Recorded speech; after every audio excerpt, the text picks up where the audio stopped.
Gita as it is. Translation, purport by His Divine Grace A.C. Bhaktivedanta Swami Srila Prabhupada. 7th chapter, Knowledge of the Absolute, or Vijnana Yoga. And we're reading today text number 18. Udara sarva evaite jnani vatmeva me matam astita sayutatma mam evanutamam gatim. Translation. All these devotees are undoubtedly magnanimous souls, but he who is situated in knowledge of me, I consider to be just like my own self. Being engaged in my transcendental service, he is sure to attain me, the highest and most perfect goal. Purport. It is not that devotees who are less complete in knowledge are not dear to the Lord. The Lord says that all are magnanimous, because anyone who comes to the Lord for any purpose is called a Mahatma, or a great soul. The devotees who want some benefit out of devotional service are accepted by the Lord because there is an exchange of affection. Out of affection they ask the Lord for some material benefit, and when they get it, they become so satisfied that they also advance in devotional service. But the devotee in full knowledge is considered to be very dear to the Lord, because his only purpose is to serve the Supreme Lord with love and devotion. Such a devotee cannot live a second without contacting or serving the Supreme Lord. Similarly, the Supreme Lord is very fond of his devotee and cannot be separated from him. In Srimad Bhagavatam 9.4.68, the Lord says, Sadhavo hridayam mayam, sadhunam hridayam tvaham, mat anyatena chananti, naham tebyo manag api. The devotees are always in my heart, and I am always in the hearts of the devotees. The devotee does not know anything beyond me, and I also cannot forget the devotee. There is a very intimate relationship between me and the pure devotees. Pure devotees in full knowledge are never out of spiritual touch, and therefore they are very much dear to me.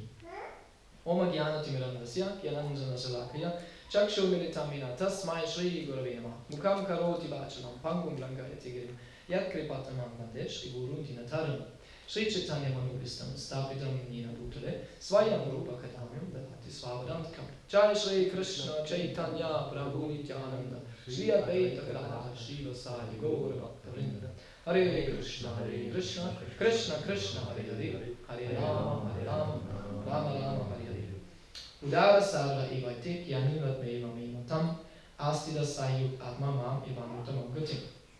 All these devotees are undoubtedly magnanimous souls, but he who is situated in knowledge of me, I consider to be just like my own self. Being engaged in my transcendental service, he is sure to attain me, the highest and most perfect goal. Krishna singles out now this jnani. He speaks more about the jnani. He speaks about that everyone who surrenders unto him, turns toward him, is very dear to him.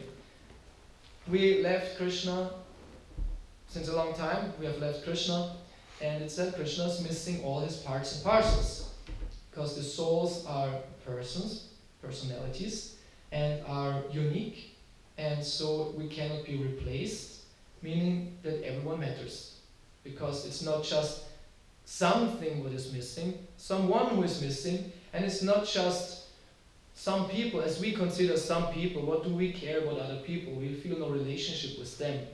But Krishna feels relationship with everyone, because it's not just some people, there's some relationship. No, they are his parts and parcels. In one sense, they are himself.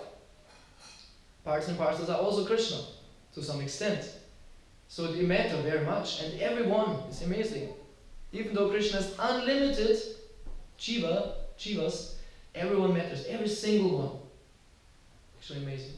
That he matters, that he cares for everyone, each and any single one. So if someone turns towards Krishna out of any reason, as he says here, 4 kinds of people turn towards Krishna out of maybe egoistic desires. There's no pure desires or pure motivations, but this is already big for Krishna. Krishna considers this very, very big, very important.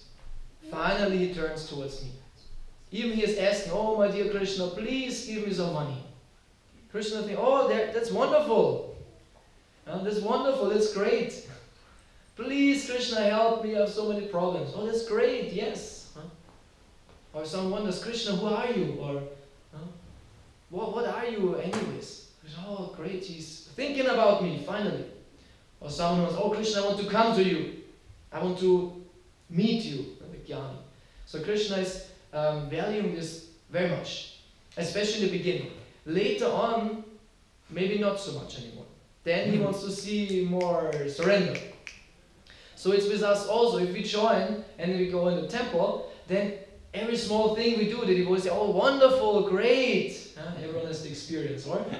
When I joined and I started some book distribution, and I was sent out the first day, and I came back and distributed a couple of books. They asked me how was it. I said, yeah, it was nice. I distributed 5 books or 8 or whatever. I said, oh, that's wonderful, that's great. And oh, really, that's good. I matter. What I do matters. No? Second day I go out, I come back, and how was it? Yeah, so and so many books. Oh, that's great, that's wonderful.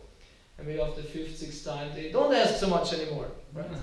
And why am I not asking anymore? Why am I not praised anymore, right?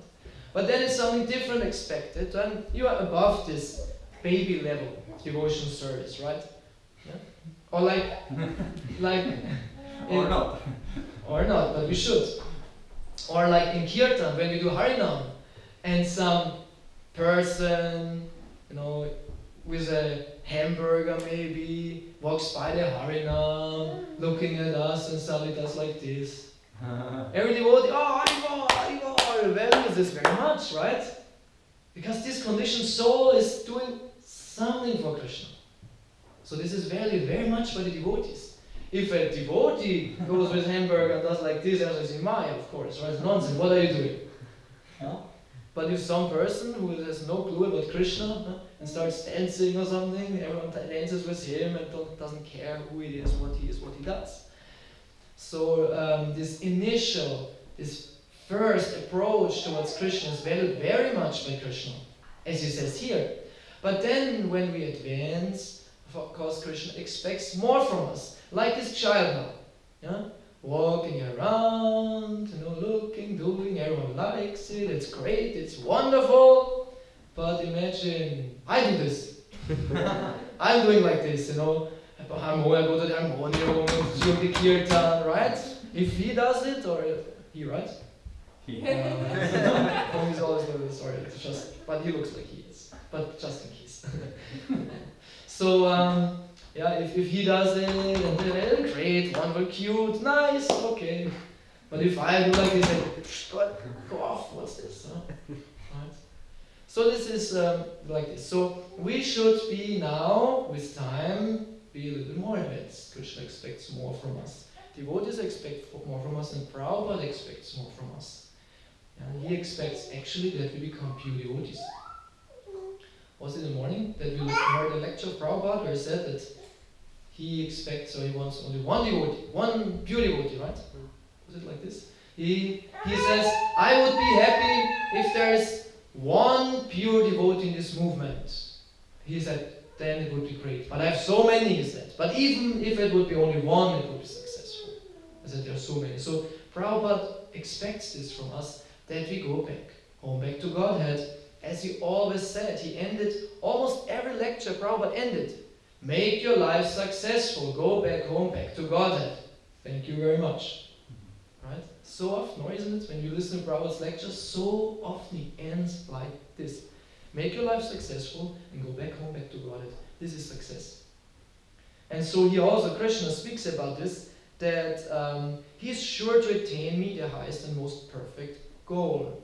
If someone is seriously out of serious surrender, turning towards Krishna, we will reach Krishna. And then we can go back home, back to Godhead, where we come from, from where we have left. Out of any stupid reason. Actually, Prabhupada says it's not important. Often we think, why have we left? Where have we come from? And the whole discussion. But Prabhupada actually says it's not important. And even Bhaktivinoda Thakur says, if you think about it, you will fall down. Because it's not to understand, it's not to solve, and there's so many contradictions and this and that. It's a very difficult topic.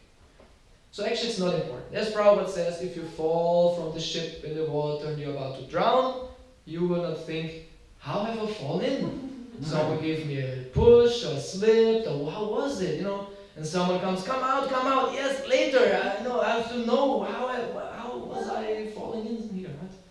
He wouldn't think like this, he was out immediately. And the first situation, first opportunity for rescue, for help, he will grab it. So we are now in this situation of drowning. And this is the possibility, this is this chance we have, this Sankirtan mission, to get saved. So this is what we should do. There's this nice picture, it's in the 12th canto, of this big ship, and many devotees on this ship. It's like this, like an old sailboat, kind of, from like Spanish or English. And it's dark around, it's a huge ocean, and they pull out some people from the ocean, and on the boat there are devotees, and like this, and Prabhupada is standing in front like a captain, and standing like this.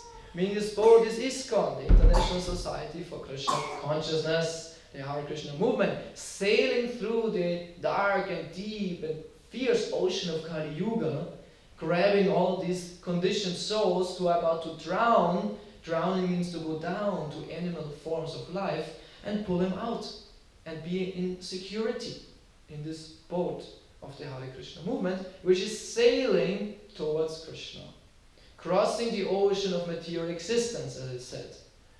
And it said the ocean of material existence is not to cross, it's huge. Like the ocean, the Atlantic, the Pacific is even more grand.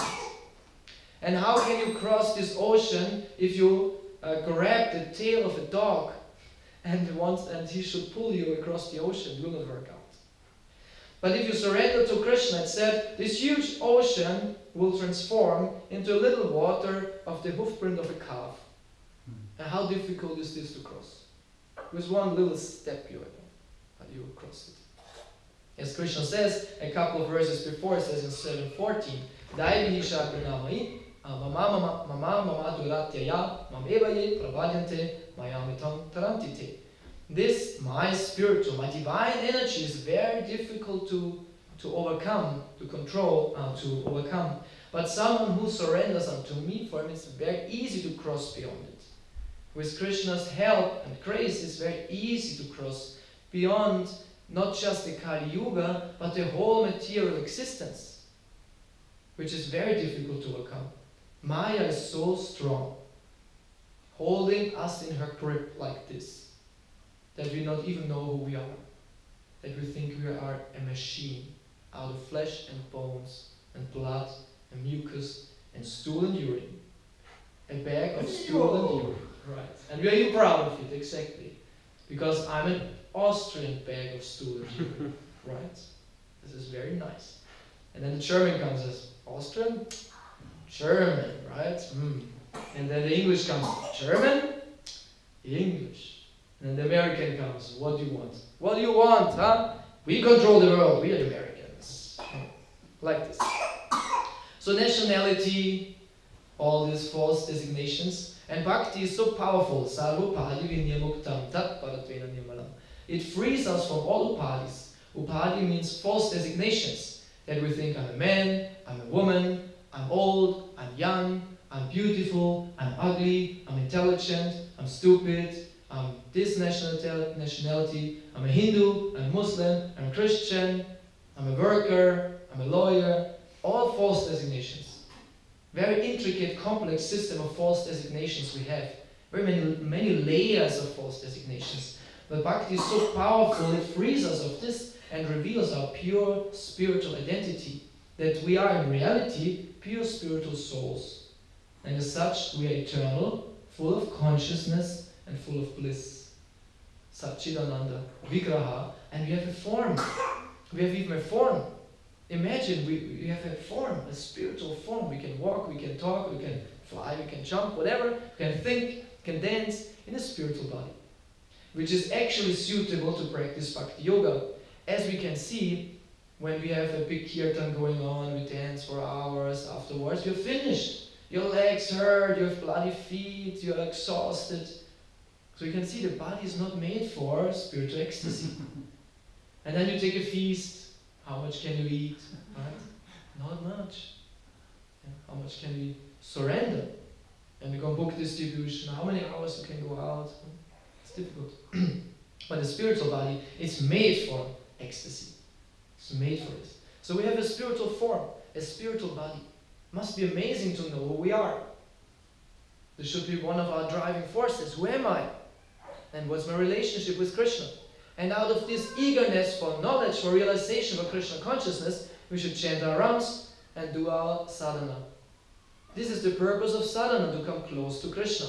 It's not just a routine. We might fall into a routine. It's natural because every day is the same.